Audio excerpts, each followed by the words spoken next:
Livro de 1 Samuel, capítulos 1 e 2. Havia um homem chamado Eucana que vivia em Ramá, na região de Zuf, na região montanhosa de Efraim. Era filho de Jeroão, filho de Eliú, filho de Tou, filho de Zuf de Efraim. Eucana tinha duas esposas. A primeira se chamava Ana e a segunda Penina. Penina tinha filhos, Ana, porém, não os tinha. Todos os anos, Eucana subia da sua cidade até Siló para adorar o Senhor dos Exércitos e oferecer sacrifícios a ele. Nesse tempo, os sacerdotes do Senhor eram Ofni e Finéias, os dois filhos de Eli. Quando Eucana apresentava seu sacrifício, dava porções de carne à sua esposa Penina e a cada um dos filhos e filhas dela. A Ana, porém, dava uma porção especial, porque a amava, apesar de o Senhor não ter lhe dado filhos. E sua rival a provocava e zombava dela, porque o Senhor não tinha lhe dado filhos. Todos os anos era a mesma coisa. Penina provocava Ana quando iam à casa do Senhor, e a cada vez Ana chorava muito e ficava sem comer. Ana, por que você chora? Perguntava Eucana, seu marido. Por que não come? Por que está tão triste? Será que não sou melhor para você do que 10 filhos? Certa vez, depois que comeram e beberam em Siló, Ana se levantou. O sacerdote Eli estava sentado ao lado da entrada do templo do Senhor. Ana estava muito angustiada e chorava sem parar enquanto orava ao Senhor. Então fez o seguinte voto: Ó Senhor dos Exércitos, se olhares com atenção para o sofrimento da tua serva, se responderes à minha oração e me deres um filho, eu o dedicarei para sempre ao Senhor, e o cabelo dele nunca será cortado. Enquanto ela fazia sua oração ao Senhor, Eli a observava. Viu que os lábios dela se moviam, mas como não ouvia som algum, pensou que ela estivesse bêbada. Até quando vai se embriagar? Disse ele. Largue esse vinho. Ana respondeu: Meu senhor, não bebi vinho nem outra coisa mais forte. Eu estava derramando meu coração diante do Senhor, pois sou uma mulher profundamente triste. Não pense que sou uma mulher sem caráter. Estava apenas orando por causa da minha grande angústia e aflição. Nesse caso, vá em paz, disse Eli. Que o Deus de Israel lhe conceda o que você pediu. Muito obrigada, exclamou ela. Então Ana voltou e começou a se alimentar novamente e seu rosto já não estava triste. Na manhã seguinte, a família toda se levantou bem cedo e foi adorar ao Senhor novamente. Depois voltaram para casa em Ramá. Eucana teve relações com Ana e o Senhor se lembrou dela. No devido tempo, Ana engravidou e teve um filho. Ela lhe deu o nome de Samuel e disse: Eu o pedi ao Senhor. No ano seguinte, Eucana e sua família fizeram uma viagem anual para oferecer sacrifícios ao Senhor e cumprir seu voto. Ana, porém, não foi. Vamos esperar até o menino ser desmamado, disse ela ao marido. Então o levarei ao Senhor e o deixarei lá para sempre. Faça como lhe parecer melhor, respondeu Eucana. Fique aqui até ele desmamar e que o Senhor a ajude a cumprir sua promessa. Então ela ficou em casa e cuidou do seu filho até desmamá-lo. Quando o menino foi desmamado, Ana o levou à casa do Senhor em Siló, embora ele ainda fosse pequeno. Também levou um novilho de 3 anos para o sacrifício, um cesto de farinha e uma vasilha de couro cheia de vinho. Depois que sacrificaram o novilho, levaram o menino a Eli. E Ana lhe disse: Com certeza o Senhor se lembra de mim. Sou a mulher que esteve aqui anos atrás orando ao Senhor. Pedi ao Senhor que me desse esse menino, e o Senhor atendeu o meu pedido. Agora eu o dedico ao Senhor por toda a sua vida. Ele pertencerá ao Senhor. E ali adoraram ao Senhor. Então Ana orou: Meu coração se alegra no Senhor.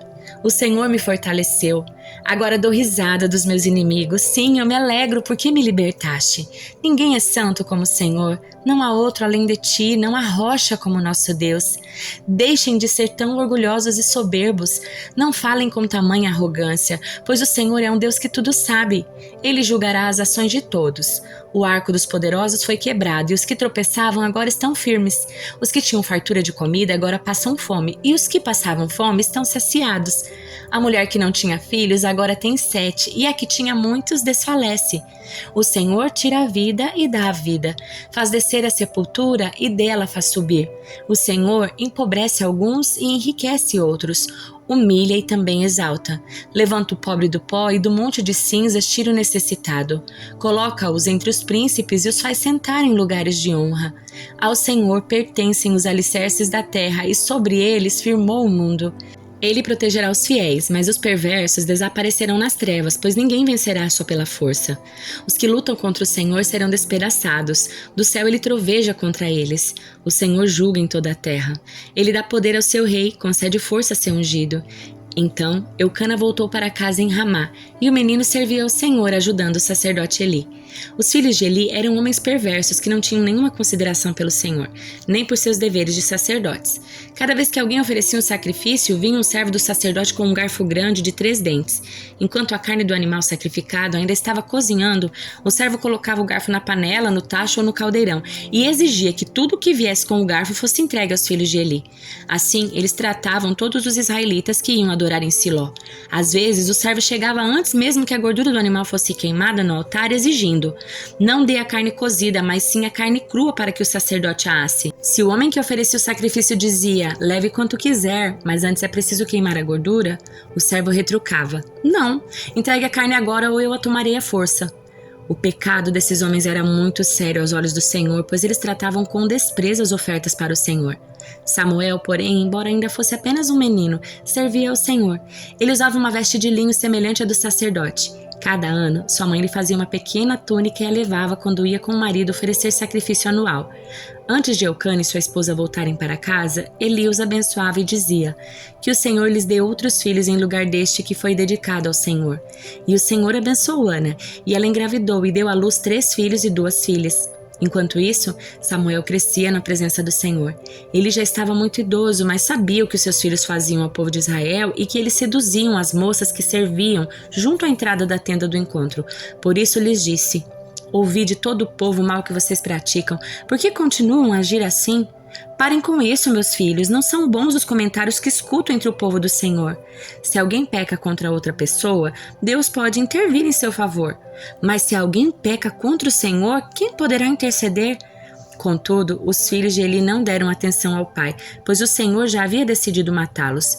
Enquanto isso, o menino Samuel crescia e era cada vez mais estimado pelo Senhor e pelo povo. Certo dia veio Eli, um homem de Deus, e lhe transmitiu a seguinte mensagem: assim diz o Senhor: eu me revelei a seus antepassados quando eles eram escravos do faraó no Egito.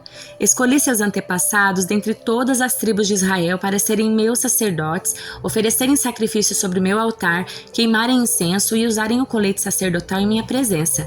Além disso, designei as ofertas queimadas dos israelitas a vocês sacerdotes. Então por que você despreza meus sacrifícios e ofertas? Por que honra seus filhos mais que a mim? Pois você e eles engordaram com as melhores partes das ofertas do meu povo Israel. Portanto, assim declara o Senhor, Deus de Israel: prometi que membros da sua família, da tribo de Levi, sempre seriam meus sacerdotes. Agora, porém, declara o Senhor, isso não acontecerá. Honrarei aqueles que me honram e desprezarei aqueles que me desprezam. Está chegando o tempo em que acabarei com a força da sua família. Nenhum dos seus descendentes chegará à velhice. Você verá a aflição da minha casa, e quando eu trouxer todo o bem sobre Israel, ninguém em sua família chegará à velhice para testemunhar. Sobreviverão os poucos que eu não eliminar do serviço em meu altar, mas seus olhos ficarão cegos e seu coração se partirá. Seus filhos morrerão pela espada. E para provar que minhas palavras se cumprirão, farei que os seus 2 filhos, Ofni e Finéias, morram no mesmo dia. Então levantarei um sacerdote fiel, que me servirá e fará tudo o que eu desejo. Estabelecerei a família dele e eles serão sacerdotes diante do meu ungido para sempre. Então todos que restarem da sua família se curvarão diante dele, mendigando dinheiro e alimento e pedindo: por favor, consiga para nós algum trabalho entre os sacerdotes para termos o que comer. Livro de Jó, capítulo 29. Jó continuou a falar: tenho saudade dos tempos que passaram, dos dias em que Deus cuidava de mim. Ele iluminava o caminho à minha frente e eu andava em segurança em meio à escuridão. Na flor da minha idade, a amizade de Deus estava presente em meu lar. O Todo-Poderoso ainda estava comigo e eu tinha meus filhos ao redor. Meus pés eram lavados com leite e ribeiros de azeite corriam das rochas para mim. Naquele tempo eu ia até a porta da cidade e tomava meu lugar entre os líderes. Os jovens abriam caminho ao me ver e até os idosos se punham em pé. As autoridades se calavam e colocavam a mão sobre a boca. Os mais altos oficiais da cidade faziam silêncio e refreavam a língua em sinal de respeito. Todos que me ouviam me elogiavam. Todos que me viam falavam bem de mim, pois eu auxiliava os pobres que pediam ajuda e os órfãos que precisavam de socorro. Os que estavam à beira da morte me abençoavam. Eu trazia alegria ao coração das viúvas. Era honesto em tudo que eu fazia. A retidão me cobria como manto e a justiça eu usava como turbante. Servia de olhos para os cegos e de pés para os aleijados. Era um pai para os pobres e defendia a causa dos estrangeiros. Quebrava as mandíbulas dos ímpios e dos seus dentes resgatava as vítimas. Por certo, morrerei rodeado por minha família, pensava, depois de uma vida longa e boa, pois sou como a árvore cujas raízes chegam até a água, cujos ramos são refrescados pelo orvalho. Recebo sempre novas honras e minha força vive renovada. Todos escutavam meus conselhos, ficavam em silêncio e esperavam que eu falasse, e depois que eu falava, nada tinham a acrescentar, pois o que eu dizia os satisfazia.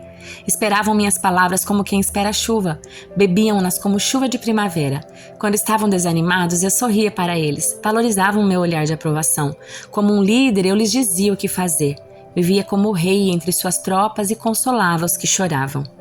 Carta aos Romanos, capítulo 3. Então, qual é a vantagem de ser judeu? A circuncisão tem algum valor? Sim, há muitos benefícios. Em primeiro lugar, aos judeus foi confiada toda a revelação de Deus. É verdade que alguns deles foram infiéis, mas isso significa que Deus será infiel? De maneira nenhuma. Ainda que todos sejam mentirosos, Deus é verdadeiro e as Escrituras dizem a seu respeito. Será provado que tens razão no que dizes e ganharás tua causa no juízo. Alguém poderia dizer, mas nosso pecado não cumpre um bom propósito, ajudando os outros a verem como Deus é justo? Não é uma injustiça, portanto, Deus nos castigar? Estou seguindo o ponto de vista humano. Claro que não. Se fosse assim, como Deus poderia julgar o mundo? Alguém poderia argumentar ainda? Mas por que Deus me condena como pecador se minha mentira ressalta sua verdade e lhe traz mais glória? E alguns até nos difamam, afirmando que dizemos, quanto mais pecarmos, melhor. Quem diz essas coisas merece condenação. Pois bem, devemos concluir que nós, judeus, somos melhores que outros? Não, de maneira nenhuma, pois já mostramos que todos, judeus ou gentios, estão sob o poder do pecado. Como afirmam as Escrituras, ninguém é justo, nenhum sequer. Ninguém é sábio, ninguém busca Deus. Todos se desviaram, todos se tornaram inúteis, ninguém faz o bem, nenhum sequer. Sua conversa é repulsiva como o odor de um túmulo aberto, sua língua é cheia de mentiras. Veneno de serpentes goteja dos seus lábios, sua boca é cheia de maldição e amargura. Apressam-se em cometer homicídio, por onde passam deixam destruição e sofrimento. Não sabem onde encontrar paz, não têm o menor temor de Deus. É evidente que a lei se aplica àqueles a quem ela foi entregue, pois o seu propósito é evitar desculpas e mostrar que todo mundo é culpado diante de Deus, pois ninguém será declarado justo diante de Deus por fazer o que a lei ordena. A lei simplesmente nos mostra quanto somos pecadores. Agora, porém, conforme prometido na lei de Moisés e nos profetas, Deus nos mostrou como somos declarados justos diante dele sem as exigências da lei. Somos declarados justos diante de Deus por meio da fé em Jesus Cristo, e isso se aplica a todos que creem sem nenhuma distinção, pois todos pecaram e não alcançaram o padrão da glória de Deus. Mas Ele, em sua graça, nos declara justos por meio de Cristo Jesus, que nos resgatou do castigo por nossos pecados. Deus apresentou Jesus como sacrifício pelo pecado, com o sangue que Ele derramou, mostrando assim sua justiça em favor dos que creem.